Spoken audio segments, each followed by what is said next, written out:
Sir ಈ ಸಲ ನಿಮ್ಮ ಪ್ರಕಾರ ಬಿಗ್ ಬಾಸಿಗೆ ಯಾರು ಹೋಗ್ಬೇಕು ಅಂತ ಅನ್ಸುತ್ತೆ ನಿಮಗೆ? ನಮ್ಮ ಪ್ರಕಾರ ರಾಜಕೀಯದವ್ರು ಹೋದ್ರೆ ಚೆನ್ನಾಗಿರುತ್ತೆ.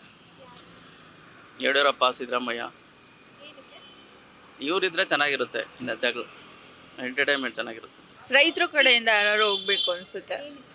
ಎಂತಕ್ಕೆ ಅಂದರೆ ಇವಾಗ ಸೆಲೆಬ್ರಿಟೀಸ್ ಎಲ್ಲರೂ ಇದ್ದಾರೆ ಅಲ್ವಾ, ಅವ್ರು ಸೆಲೆಬ್ರಿಟೀಸ್ ಅಂದಮೇಲೆ ಕರ್ಕೊಂತಾರೆ, ಬೆನಿಫಿಟ್ಸ್ ಇದೆ ಅಂತ. ಇವಾಗ ರೈತರು ಅಂದರೆ ಏನು ಅವ್ರಿಗೆ ಏನೂ ಅರ್ಥ ಆಗಲ್ಲ. ಇವಾಗ ನಮ್ಮ ಕಡೆಯಿಂದ ಯಾರು ಒಬ್ರು ಹೋದ್ರೆ ಅವ್ರಿಗೆ ಯೂಸ್ ಇರುತ್ತಲ್ವಾ ಅಂತ. ನನ್ನ ಪ್ರಕಾರ ಡಾಕ್ಟರ್ ಬ್ರೋ ಹೋಗ್ಬೇಕಂತ ಅನಿಸುತ್ತೆ. He is capable. ಇಡೀ ವರ್ಡ್ನೇ ಸುತ್ತಿ ಅವ್ರು ಹೇಗೆ ಎಕ್ಸ್ಪ್ಲೋರ್ ಮಾಡ್ತಿದ್ದಾರೆ ಅಲ್ಲೂ ಚೆನ್ನಾಗಿ ಅವ್ರು ಆಡಿ ಗೆಲ್ಬೋದು ಅಂತ ನನ್ನ ಪ್ರಕಾರ ಅನಿಸುತ್ತೆ. ಆಟೋ ಡ್ರೈವರು ಯಾರು ಒಬ್ಬರು ಹೋಗಬೇಕು. ಆಟೋ ಡ್ರೈವರು ಏನಕ್ಕೆ ಅಂದರೆ ಇಷ್ಟು ಬಿಗ್ ಬಾಸಲ್ಲಿ ಯಾರು ಒಬ್ಬರೂ ನಮ್ಮ ಆಟೋ ಡ್ರೈವರಿಗೆ ಇದು ಮಾಡಿಲ್ಲ. ಇದಕ್ಕಾದರೂ ಒಂದು ಸೆಲೆಕ್ಷನ್ ಮಾಡಲಿ ಅಂತ.